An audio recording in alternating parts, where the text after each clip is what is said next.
சென்னை கிண்டியில் அண்மையில் சென்னை மாநகராட்சி கையகப்படுத்திய ரேஸ் கிளப் நிலத்தில் மழைநீரை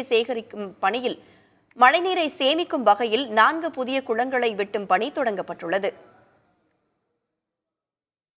கிண்டி ரேஸ் கிளப் நிறுவனத்திற்கு தமிழக அரசு சார்பில் 160.86 ஏக்கர் நிலம் கடந்த 1945ஆம் ஆண்டு முதல் 99 ஆண்டுகளுக்கு குத்தகைக்காக வழங்கப்பட்டது. இந்த நிலம் பொதுமக்கள் பயன்பாட்டுக்கு தேவைப்படுவதால் குத்தகையை ரத்து செய்து அங்கு மிகச்சிறந்த பூங்கா, பசுமை வெளி மற்றும் பொதுமக்களுக்கு தேவையான வசதிகளை ஏற்படுத்த இருப்பதாக அரசு அறிவித்தது.